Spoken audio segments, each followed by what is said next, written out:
Welcome to the Here's Waldo podcast, where we sit down with top visionaries and creatives in the video game industry. Together, we'll unravel their journeys and learn more about the path they're forging ahead. Now, let's get started with the show. Hi, I'm Lizzie Mentos, founder and CEO of Here's Waldo Recruiting, a boutique video game recruitment firm. This is the Here's Waldo podcast. In every episode, we dive deep into conversations with creatives, founders, and executives about what it takes to be successful. You could expect to hear valuable lessons from their journey and get a glimpse into the future of the industry. This episode is brought to you by Here's Waldo Recruiting, a boutique recruitment firm for the game industry. We value quality over quantity, transparency, communication, and diversity. We partner with companies, creatives, and programmers to understand the why behind their needs. Before introducing today's guest, I want to give a big thank you to Alex Brazy. You are such a great connector, and I had a lot of fun with you at GamesBeat, so thank you for connecting us. Today, we have Dawn Pinkney with us. Dawn is a gaming coach. She is the founder of Marjorie Dawn Coaching, providing life coaching services to professionals to support them to play at their best. She is also the host of Hero Circumstance, the podcast about honest conversation around going through a layoff for people who have been impacted. That'll be a good one for my listeners. She's a games industry veteran and executive of 25 plus years. She's worked in production with awesome teams, supporting them to create and publish amazing video games, such as 2K, Activision Blizzard, Capcom, Wargaming, on franchises such as James Bond, Skylanders, World of Tanks, PGA Tour, and Lego. Let's get started. Thank you for being here. Thank you, Lizzie. It's a pleasure. And thank you to Alex as well. He's a super connector. He was awesome at GamesBeat, and I saw him in motion, connecting multiple people and ensuring everyone got the best out of the show. So that was great. And glad that he connected us both as well. He was sweet. I met him, and then within 3 minutes, he's like, I have someone I want to connect you to. Yes. I'm like, great, you're my people. So yeah. Awesome. Congrats on starting your coaching business. Can you please share a little bit more about it? Thank you. Yeah. So, oh my gosh, it was a journey to get to actually starting it. And it began obviously with my career in video games. I've always been passionate about working with teams and people to help them get to a place where they were delivering at their best on the video games, the projects. And over time, I had my own personal journey of growth with just becoming more aware, more tuned in to having a better lifestyle through appreciation and love and gratitude and all of that. And, just not being so reactive and stressed because, as you know, working in video games is very high intensity, even though it's passionate.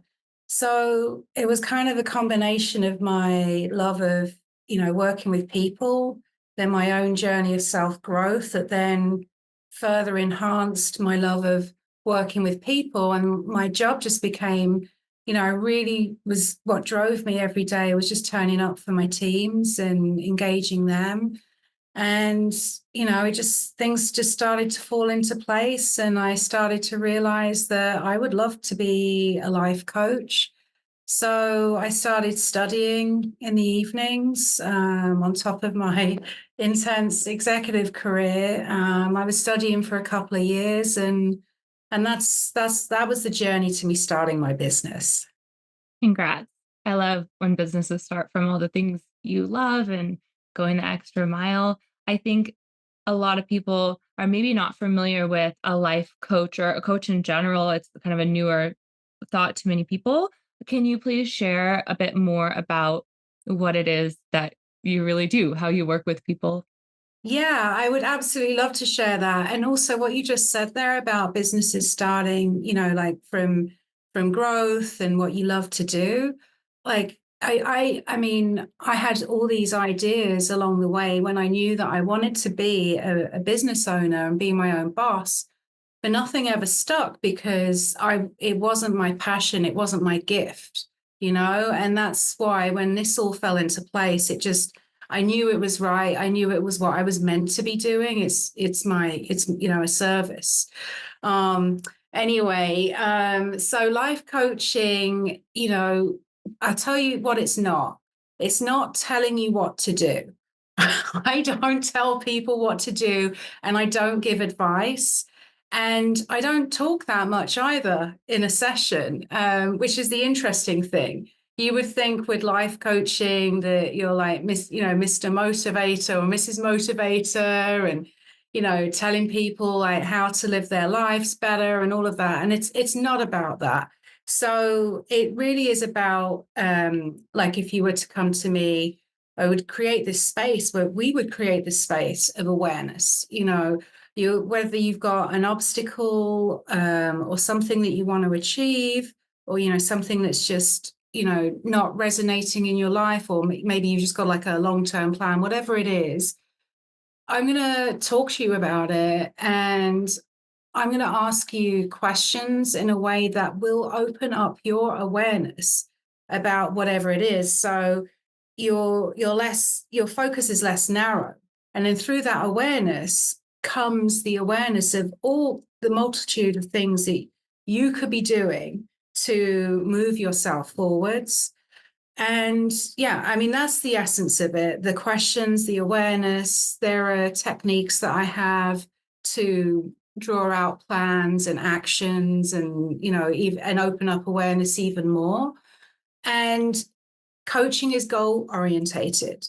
So yes, I'm a sounding board. I cover your blind spots in that regard. And I also move things forwards towards an action. It's a little bit different to therapy, where you might just be focusing on the past. Life coaching is very much in the present and moving forwards with action. So I'm an accountability partner, but I'm not a drill sergeant. So, I will hold you accountable to what you want to be held accountable to.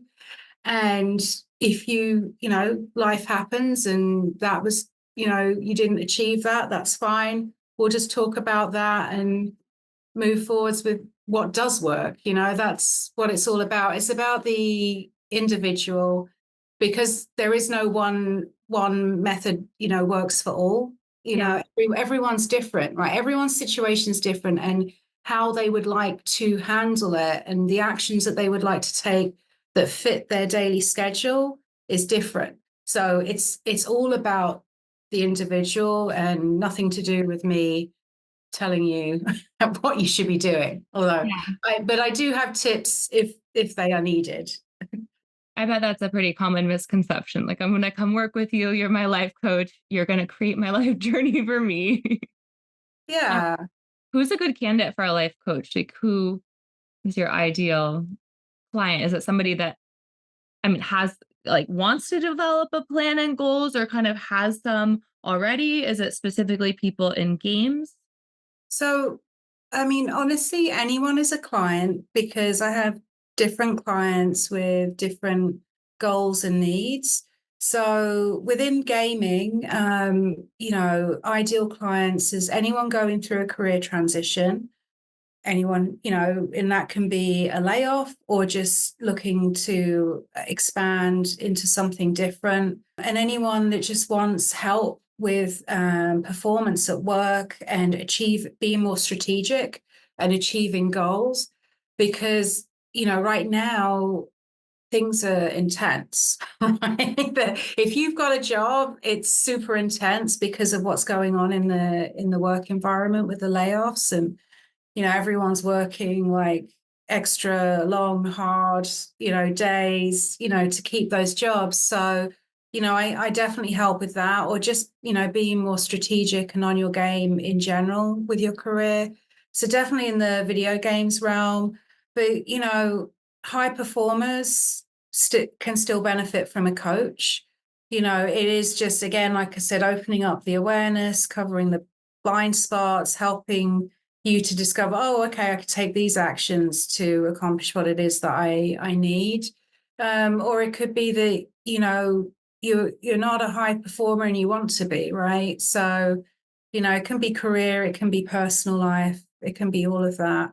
I mean, I have coaches, so, and that's, I mean, you have to be a client, right? When you're in business. And yeah, I mean, I have a business coach and I have a mindfulness coach, and I couldn't get by without that. Even though I'm a coach and I know all this stuff, it still always helps to talk with somebody else to open up that awareness.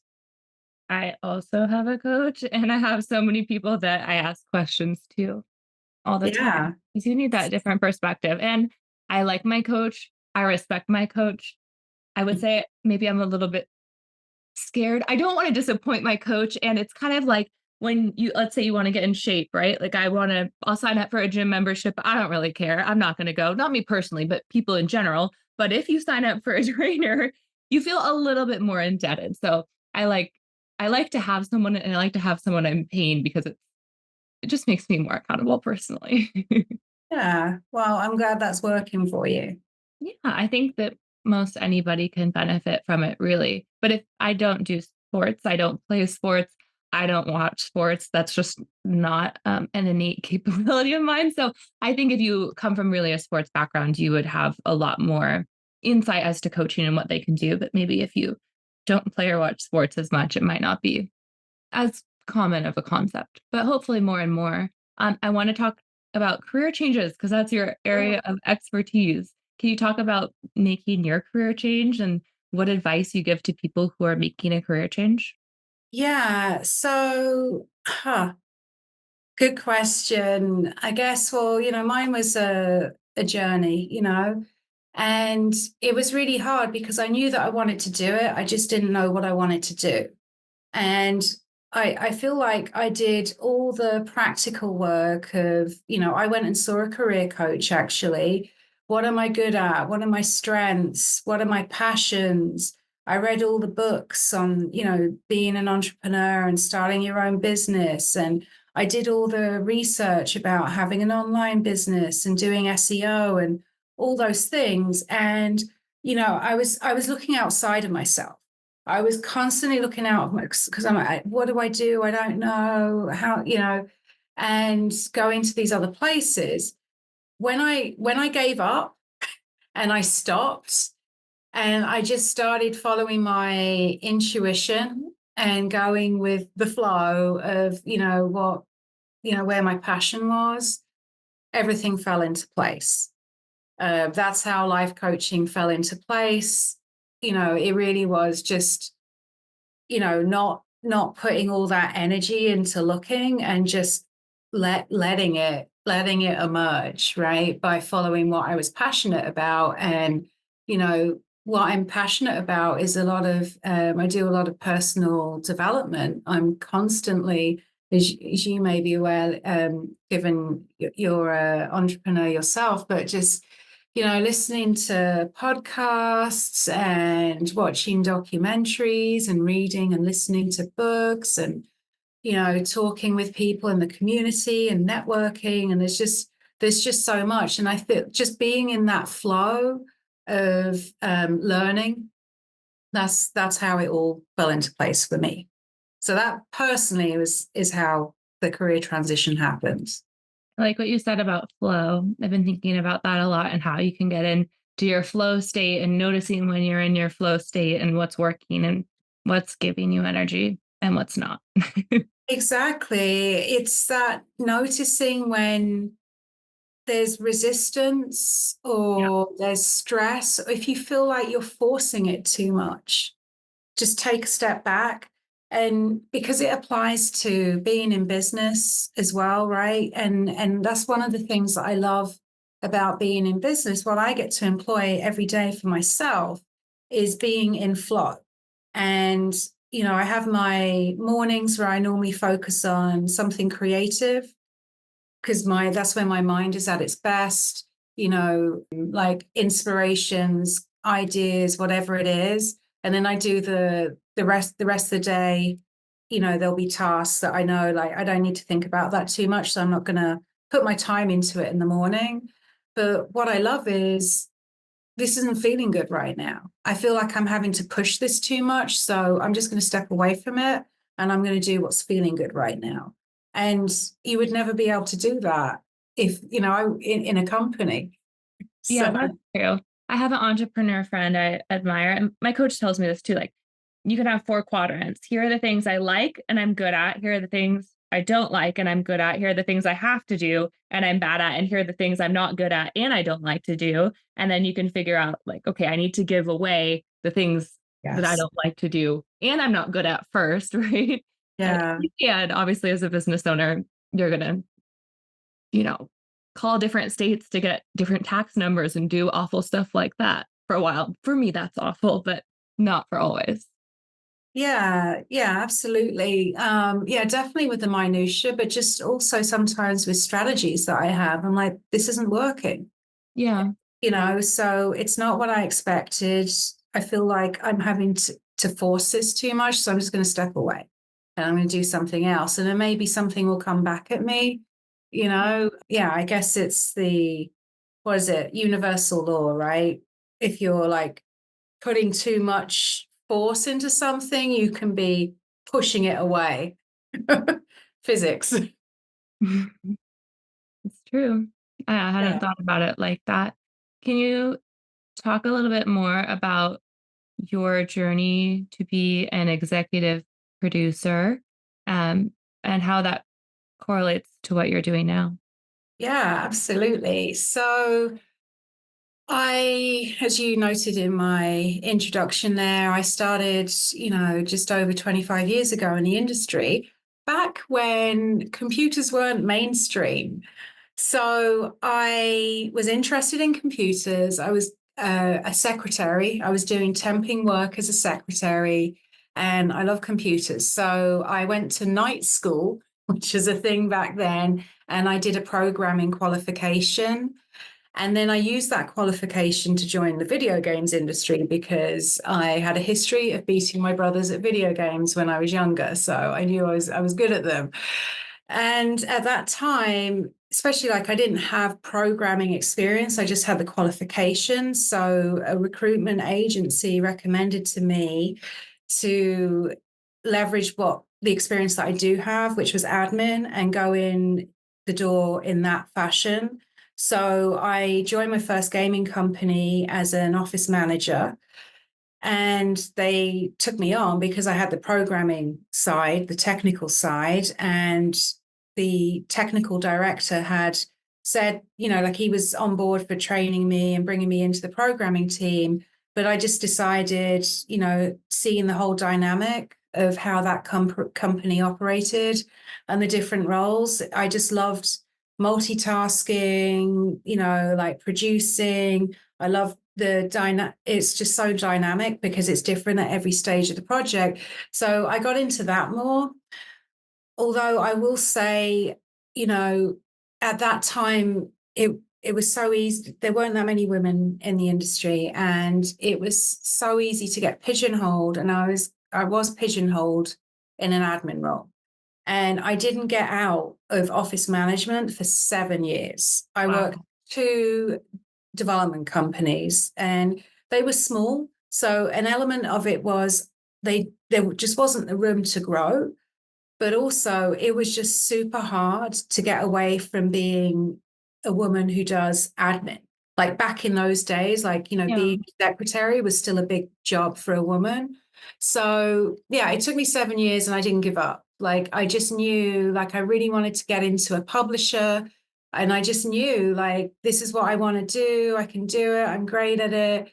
So, and when I did, my career just took off actually. Like from that point forwards, I kept going through, like really great games and projects. And I recognized that I wanted to move around with my career as well, and that I had to be super good for a company to invest in that. So I had a goal that I'm just going to work my ass off to get to that place. And I did. And when I got to that place, I had the luxury of good companies, big companies in the industry relocating me. I've lived in Vancouver, BC. And then I've been moved to Santa Monica in California, San Francisco in California, And now I have the luxury of living in Napa, which is wonderful. So I'm, I had a green card. I'm an American citizen. So I have so much gratitude to the video games industry for not only giving me such an interesting career and all the people that I've met and worked with, but just being able to move around and now be in this situation where I'm an American citizen and being a homeowner, all those benefits that have come from my career. Congrats. And anybody you meet anywhere thinks it's so cool that you work in video games. Yes, always, always. And I used, back, there was a time when I would get annoyed with it. So I wouldn't say what I did. I Oh, would, I would just say, oh, yeah, I'm in tech. I'd keep it under wraps because I just knew that, but then, like I said, I was explaining about my personal growth journey, well, why wouldn't I say? Why wouldn't I engage with people? Like, they find it interesting. So why wouldn't I talk to them about that? So anyway, I've changed now. I've grown up. And yeah, I absolutely tell people and talk with them about it. And if they want help or mentorship, I give it to them. yeah. I tell people and they have all kinds of different reactions. But I think maybe I tell people that I want to engage with, but I don't necessarily want to engage with all strangers, Yeah. Well, with Maybe you later. being a recruitment company as well, that can be a good strategy for you to tell a lot of people. Yeah. Oh, definitely. But I think it's funny anytime if I'm out and people aren't in the industry specifically, they're always like, oh, well, my sister-in-law is a nurse. Could you help her get a job? I'm like, Oh, no, I just do video games, but I can yeah. maybe help you locate someone who might be a good recruiter on LinkedIn. It's just a little bit different. So Yeah. One of the things I love is the fact that, I mean, obviously, as you know, everyone thinks that we play games all day yeah. and it's fun, which it is. And it's also really intense. And I also think that people don't really get like what we do on a day-to-day basis. Like I certainly know as a producer, like it is comparable to a product manager or it is comparable to a project manager, but it's also comparable to a general manager who's managing a business, right? You're a business owner as an executive producer, and there's a lot of stake with the creativity of the game, and then just working on a game project. It's not like working on a building project or working on a general software project. It's just so dynamic with everything shifting and changing and pivoting based on the game as it's taking shape. It really is unique. So it's just one of those things, like within the games industry we all get it, but I've often found, actually someone I spoke to recently, she actually paraphrased it in a good way. She said, because I was explaining what I did as an executive producer previously, and she said, it sounds like you're in the emergency room. That's great. like, that's it. I've never heard it like that. Yeah. Right. Yeah, and you have to have so much collaboration in games too. I mean, everybody has to work together so much more than I feel like in other industries. Yeah. And that has grown as well, Lizzie. Back, in the day, there weren't so many different departments, and the projects the budget it wasn't as big, so there wasn't as many people working on the games. And now that's just, I mean, it's expanded so much. So Yeah. therefore, your communication, the amount of different people in different departments you have to communicate with on a daily basis has definitely grown a lot, which adds to the intensity. Yeah, can you talk about managing intensity in the workplace if you're making a game or if you're in tech? What strategy Yeah. can you employ to be your best self at work? Well, I just took a deep breath there as you were asking me that. And funny because that is, I would say, keep breathing. I'd say that's like number one the thing that you can do is breathe, because it's like a reset and almost like a reboot, just taking a nice big deep breath in, and when it just relaxes you, it relaxes your body, because when you're caught up in the intensity of the work environment, your mind's whirring, you're multitasking, you've got all these notifications, boom, boom, boom, you're in a Zoom, you're slacking on the side, you're Yes. eating on the side, and then it's so, and you're talking to people, you're giving direction, whatever it is. There's just so much going on, and it's just constant. It just doesn't stop. Back, a few years ago, like, you wouldn't have all those Zooms. You would be able to step away from your desk for a meeting and have a bit of downtime almost, and conversation.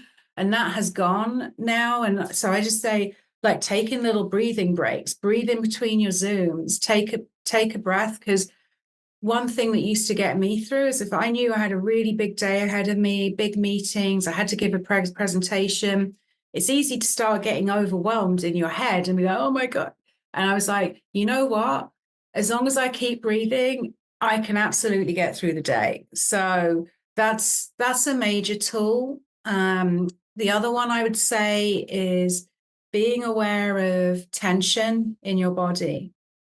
Now, it's hard, this is something I became aware of, and I'm still working on, because it happens to all of us. We all hold tension in different ways.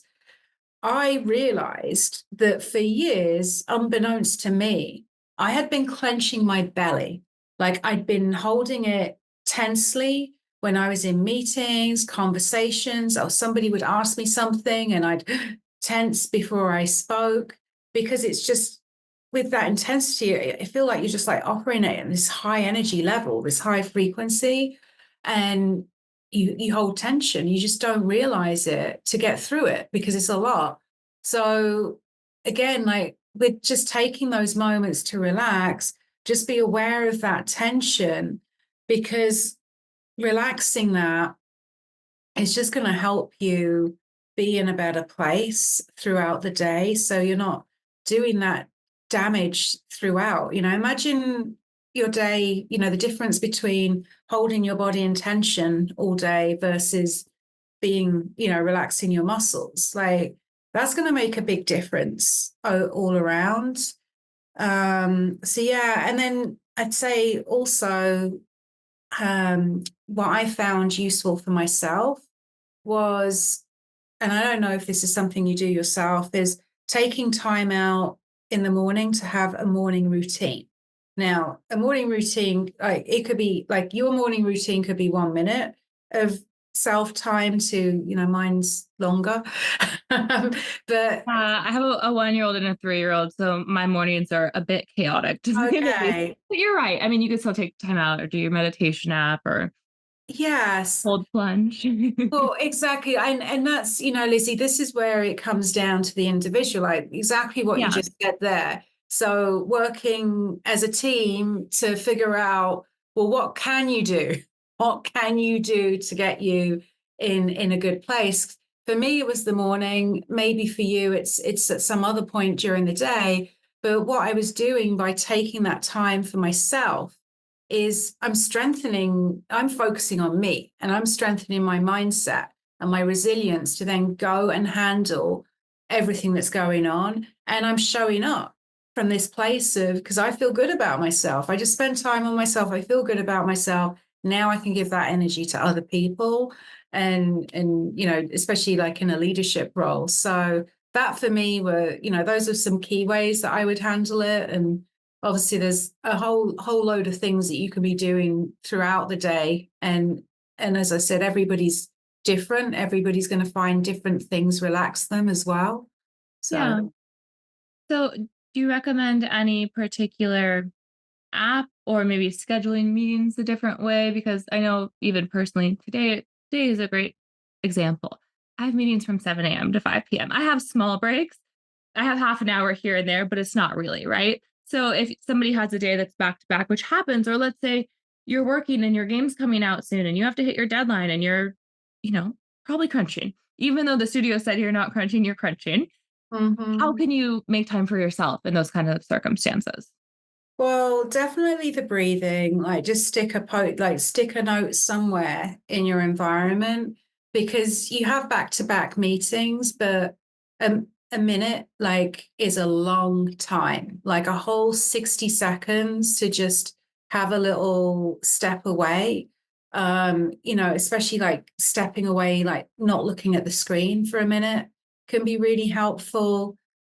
So, that's one thing. And then it really depends on that, because if you get into that mindset of just 1 minute, then you can expand from that, because, oh, if I had 1 minute, like what is it like, I would say, like, what do you like to do to relax, right? Because it might be that you find making a cup of tea and therapeutic. So maybe we could do some habit stacking where you go and you make that cup of tea, and we add on, like, you listen to something during that 1 minute, or you meditate, or whatever it is. Like, habit stacking is a good way of, finding what it is you are spending your time on and just adding things on top of that.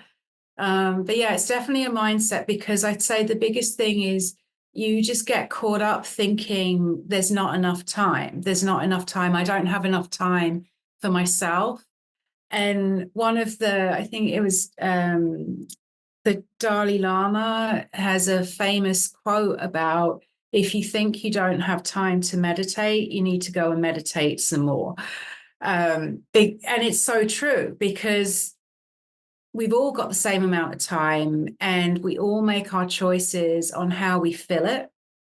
We are in control of how we fill our time. And time, I mean, it can be filled with so many things. So, getting, like I said, I think getting into that mindset of there's so much I can do for just 1 minute. And I know you have a young family, so that's really hard. But also I'd say that's beautiful, because when you're with your young family, you're probably very in the moment and feeling a lot of love, and maybe some stress when they're not behaving themselves. Maybe. But that's a good thing, right? And Yeah. maybe recognizing that. So when you do spend that time, you're in that moment more of, oh wow, this is so cool. I get, just recognizing it. So yeah. So, but anyway, a short answer to your question is, it depends on the person and what they've got going on, and yeah, and what's going to work for them.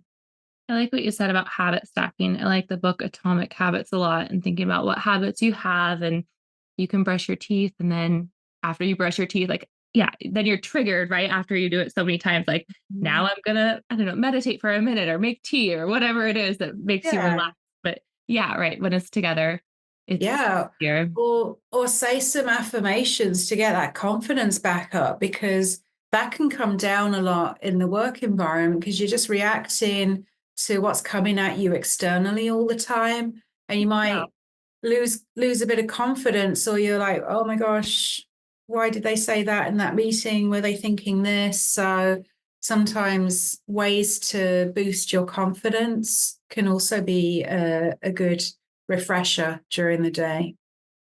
Yeah, definitely. What would you say some common challenges people navigate in their careers, and what strategies can they use to overcome them, overcome challenges? Sure.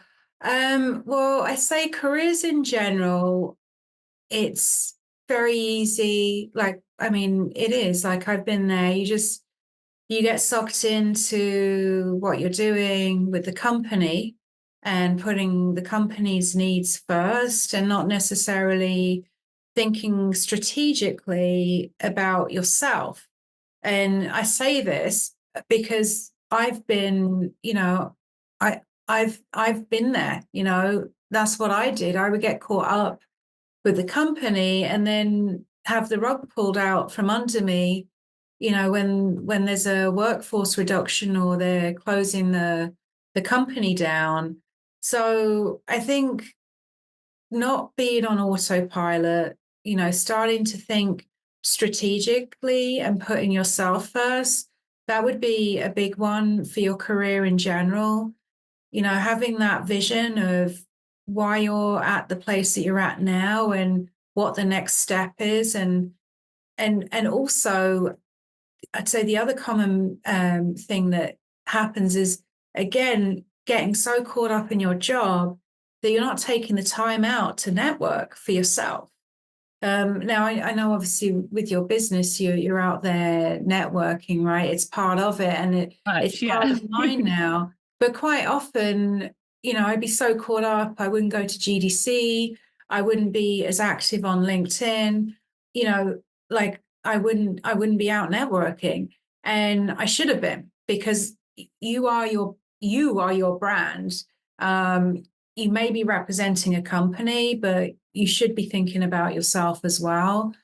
So I think that's a general thing in careers. And then with layoffs, you know, there's a, you know, I mean, I guess there's a few areas there. There's that reset of creating that plan is an area. You know, you really want to make sure that you're just not just reacting and going to the next job, and just taking a step back, having a plan. And then, you know, dealing with it as well, like dealing with the loss of it. You just lost something that you love, because, you know, gaming is, you know, a career in gaming is a passion. So that's really hard to deal with. You could be experiencing a lot of self-doubt, confidence issues because you got laid off. You're not realizing, like, the successful person that you are, that has been, you know, that has gotten this far. So having some, you know, focusing on those areas and work that can help, you know, get you through those areas, and then setting up daily routines, daily habits, all those things to keep you in a good place. And yeah, I think those are all good things for careers in general and career transitions. I did a LinkedIn Live event with Bernie Yee, who's a fun and hilarious person. And he was a producer for a very long time. And he said that he would keep a little journal.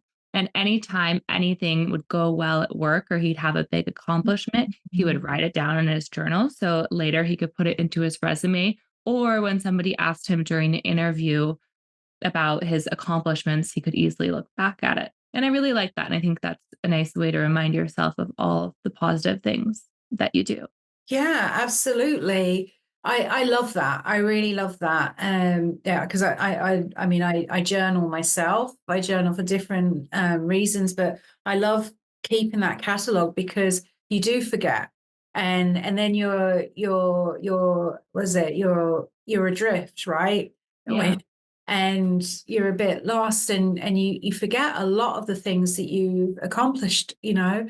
And I think also just like just really like going back and having to think about a time when you were just in your element and thriving. When was the last time you really loved what you were doing? Because quite often when we're laid off, we may be in a place where we're not as happy and we were just like holding on, Yeah. right? That can happen. So going back to that moment when you really felt good about yourself and what you were doing, like, and just like bringing that up out of yourself to get your confidence as well.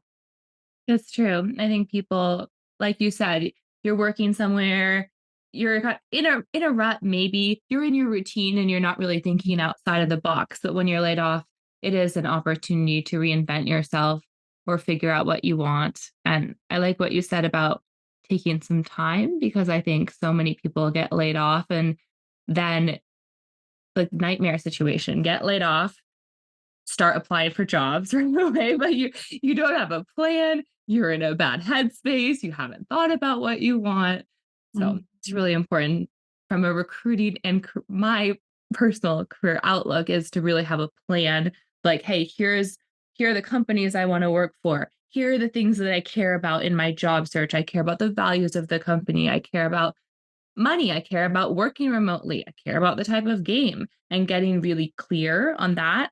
I did a LinkedIn Live this morning with Amir Satvat, and Mm. we chatted about how it's sort of like dating, right? And if you've been broken up with, right? Let's say you got dumped, you got divorced, and now you're on the market and you're going out and you're just saying, yeah, I just want to date anybody. Like I'm just open, I'm open for dates. This is not Yeah. healing, right?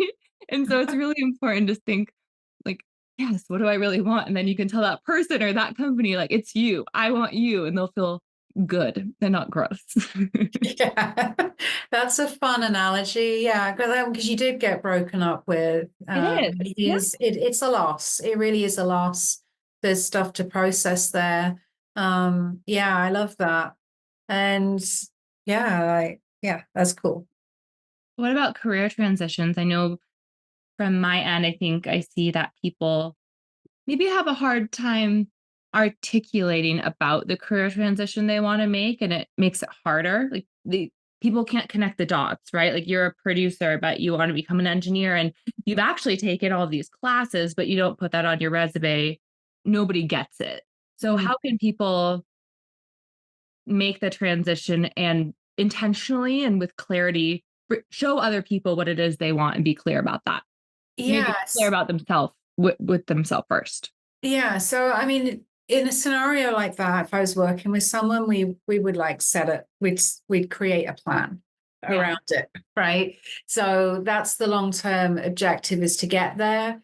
And then what are all the things, that, so it's like, I guess it comes down to a number of things, like what's the objective? How will you know when you've achieved success? Um,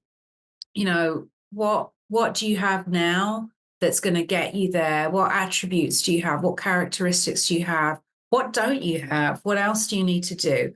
What are some daily actions that you can start doing to move that forward?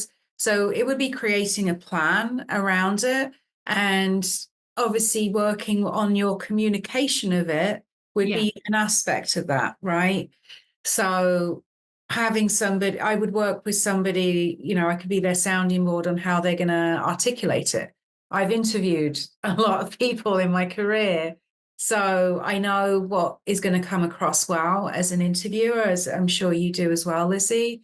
Yeah. So just working with somebody to get their pitch right, and figure out like the why, and like why are they doing this, and why is it of value to the company, and all these things. So yeah, there would be the big plan, and then we focus on the communication aspect of it as well. I want to touch on the why part. I think I always talk to people who are making decisions, getting a new job, trying to get a promotion, relocating, starting a business, hiring, whatever it is. It's really important to consider the why and like what, like you said, what's the objective? What are you really trying to get out of this? But I think figuring out what you want can be really challenging sometimes in your career.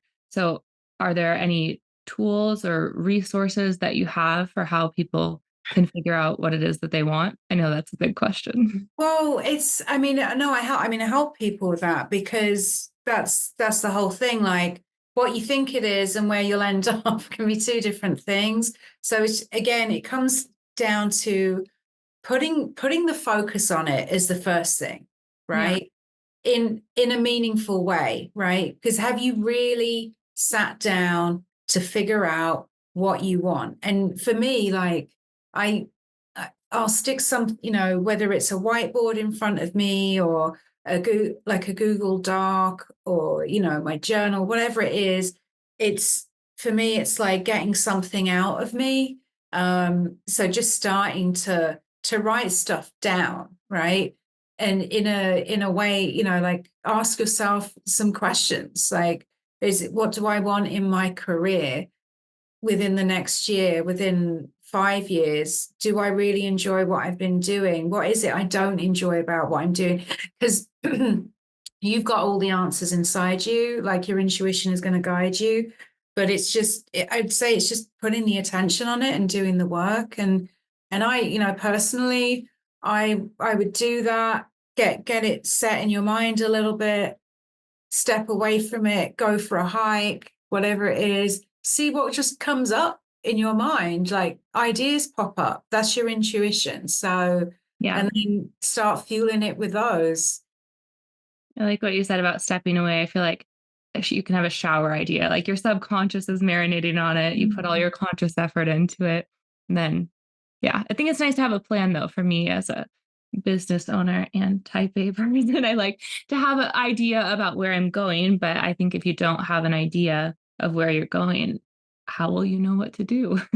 Well, exactly. And that's when you may be like enjoying your job, but you're a little bit more on autopilot because you're just going from your job to your home life to your job to your home life.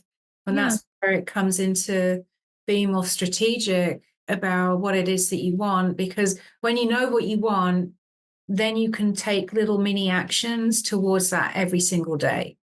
Yeah. Just a minute at first, maybe, but at least you're starting. And then, Yes. yeah, like making. Yeah. Yeah, just a minute, or it could be like a quick Google search. It could be listening to a podcast in the area that you want to grow in, whatever it is. You can just incorporate that into your day. So you're moving towards it, even if it's something that's off in the future. How can people think about setting a reasonable goal that maybe pushes them a little bit? Goal setting is hard because you want it to be achievable so you feel good, but you also want to stretch yourself. Um, well, I think with goals, I would always say don't be too hard on yourself because I mean, we're all our own biggest critic. Nobody's criticizing me more than I'm criticizing myself. So I think, I mean, well, I'm quite driven. So I've got goals, goals, goals, goals, goals, like, You do, yes. and then I'm gonna get myself, I have my lists and I do a list for every day of what I want to accomplish every day. Yes. And I I used to feel really bad when I didn't accomplish everything on the list, you know. But over time, I've eased up on myself because I think you have to acknowledge I made progress. It does, even if it was a small amount of progress, you made progress. So go easy on yourself and acknowledge that you are making progress and you are always exactly where you're meant to be.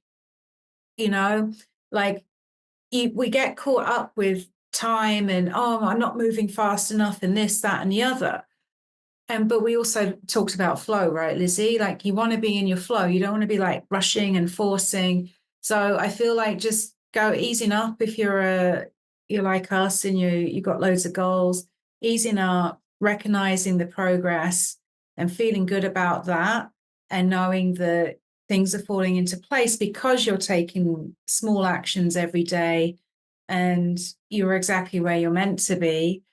And I would say if you're on the other side of that, you've got to start somewhere. Like, if you've got a goal, you chunk it down, you know, don't be overwhelmed by, oh, I've got this big goal. Oh my gosh, putting yourself under pressure to achieve the big goal. Chunk it down, break it into really tiny little things, and then do those little tiny things. One little tiny thing a day is all you need. Just start there, one little tiny thing.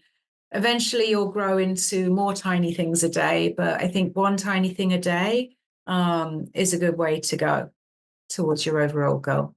That's great advice. I want to talk about your podcast. Can you share more?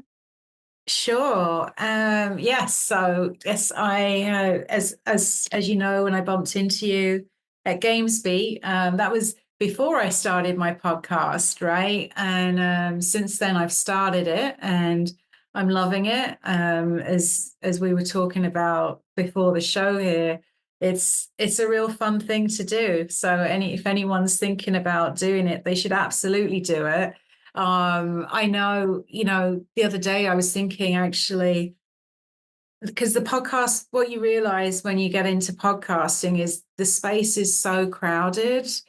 And I almost see podcasting as it's an extension of your personal brand, For sure. right? It's like instead of it's another social media platform. So you got Instagram, Facebook, TikTok, and now you got Spotify, like Apple. So it's almost like that, but in a much more engaging way because like I'm interviewing people So my podcast is called Hero of Circumstance, and I'm interviewing people about difficult circumstances that they've overcome in their lives.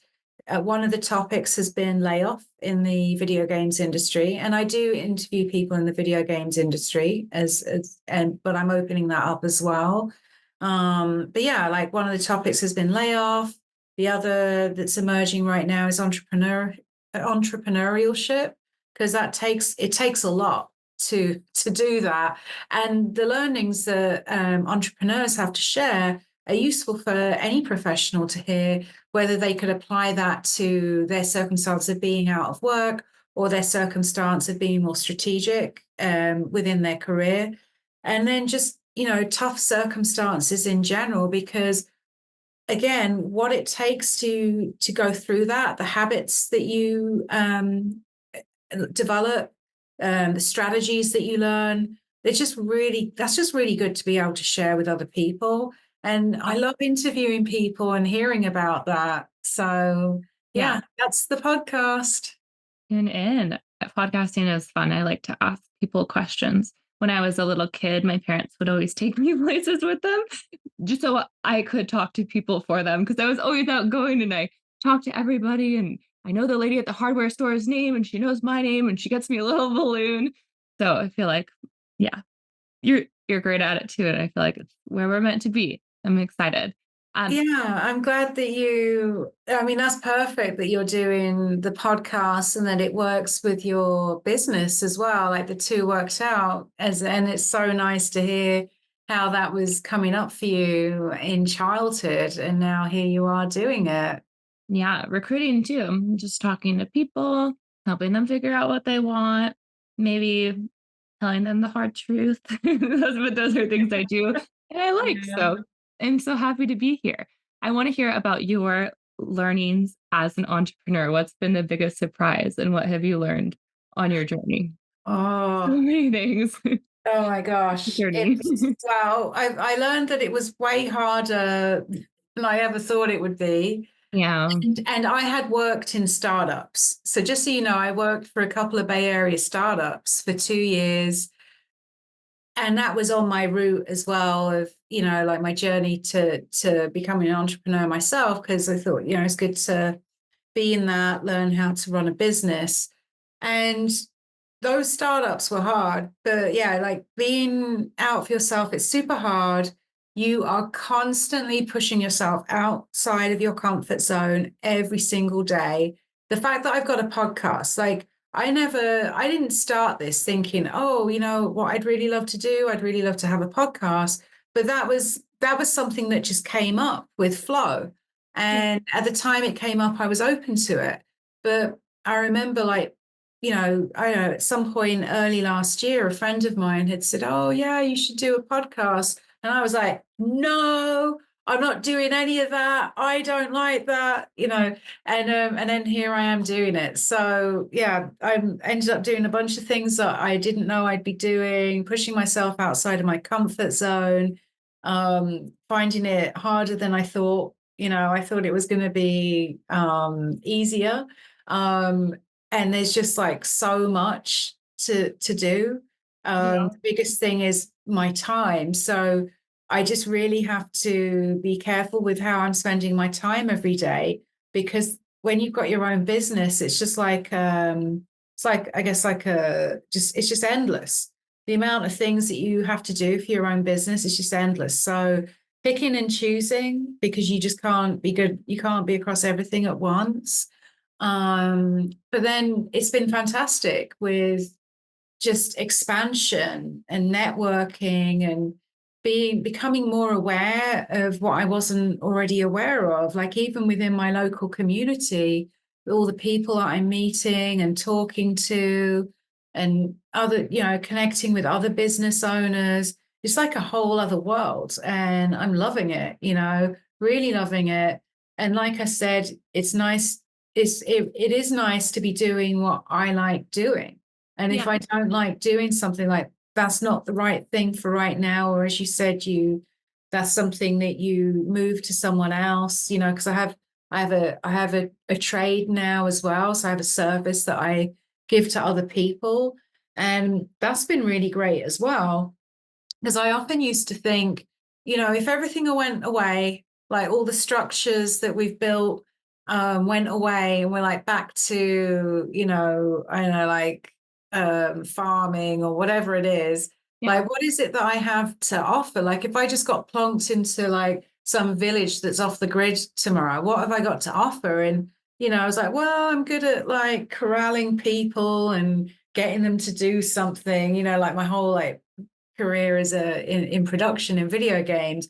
But now what I love as a life coach is that's a skill. Like that's something I can offer. So if I was plonked into a village tomorrow, I'd be able to coach everyone. That's something I can do to trade, goods and services. So that's a rewarding thing that's come out of it as well. And then just so much more, there's just been those moments where I've just had extreme frustration and I've just been like, this isn't working. And then out of that has just come like more ideas to push myself forwards. So Congrats. yeah. How about you? The best part about entrepreneurship, what I've learned, it's really hard. And yes, you could also work forever. And to find people that are really smart, like you have to find a really smart CFO. You should find it for me. I have found, I shouldn't put it on other people. What I found to work for me, I found a smart business coach and smart mentors and people who are really good at the things that I'm not really good at, because I'm good at corralling people. I'm good at talking to people. I'm like the visionary of the business, but I am not going to do busy work. I am not going to do all this documentation. I don't do spreadsheets, right? That stuff makes me die. And I'm not happy and I'm not in flow and I don't feel good when I'm doing it. And at first, when you start your business, you're doing everything, but eventually you can give it away. Yeah. And that business and life really correlate. And you kind of have to think like, what do I want from my life? What do I want from my business? And how do they work together? Because it's really interchangeable. But if it's good, you can, and you're helping people, right? That must be the most fulfilling thing. You're a life coach. And when you help people with their life, it's awesome. And when I help people find a job, it's the best. I'm like, this is why I do that thing. So I think you have to know your purpose. Otherwise, you're not going to be able to have a business and keep going because it's going to be pretty hard. Absolutely. Yeah, definitely. I have one final question. Okay. Who has been, or what people have been your biggest mentor or help in your career? It can be from a long time ago. It can be recently when you started your business. And what did they tell you that really stuck with you? Well, yeah, there isn't any one specific person. There's just been so many people. And I think that's what I'm most grateful for is that I've just I'm surrounded by people that are supportive in what I'm doing. I have fantastic friends that believe in me. My family believe in me. The one that took me by surprise the most was my dad, actually. So I spent some time with him in Thailand early last year when I was wrapping up my studies and on the verge of launching my business. And my dad he's in his early 80s. And he just was like, what's a life coach? Can you earn money from that? Like all this stuff. Why do people Like dad stuff. Why do people need it? So after spending enough time educating him on what it was, he completely did like a 180 and has become my dadager. So he came up with my business name. We spent 2 weeks brainstorming, the two of us, of like all these clever names that it could be. And then at the end of the 2 weeks, he was like, we were having breakfast one morning and he said, how about Marjorie Dawn Coaching? It has a nice ring to it. So yeah, I was like, yeah, because Marjorie's my middle name. So he came up with that. This whole background that you're seeing here and me sat in this chair, that's all my dad. So he lives in Thailand, and we did it remotely, but it took weeks of, I would send him a picture nearly every day. And I've got the whole catalog of photos of, like, from my first Zoom background and all the transitions, to get to where it is now. It was his idea for me to have a chair to sit in like this. And the first video that I put out online was back and forth with my dad. He was reviewing it because he would just go to town giving me all the criticisms. Yeah. So I think that was just amazing for me. And my creative director as well, who designed my logo and website, has been amazing. And I think, she came along, Shauna, very early on, and just having my dad and Shauna just believe in me so strongly and just see the vision of what I could become. It meant so much. And then just everyone coming in along the way, has just strengthened that. Every single day I just feel like I've got a whole family of support around me, and I wouldn't be able to do it otherwise. That's so fulfilling. Congratulations. The other thing that's so hard is making a website and coming up with a logo and coming up with a company name. Like, it sounds easy, but it's not. Checking all the trademarks and everything. So I'm so glad it worked for you. We've been talking to Dawn Pinkney, who is CEO of Marjorie Dawn Coaching. Dawn, where can people go to learn more about you and your coaching services? Well, you can find me on LinkedIn. Just search for Dawn Pinkney. And you can also contact me via my website, marjoriedawncoaching.com. You can find my email address on there, or there's a way for you to book a synergy session with me for free. I'll meet with you for 30 minutes just to talk about where you're at. And yeah, if you don't want to move forwards after that, you can just walk away hassle-free, but you'll benefit from the time from me no matter what. So yeah, you can do that all via my website. Thank you so much. Thanks so much for listening to the show this week. To catch all the latest from Here's Waldo, you can follow us on LinkedIn.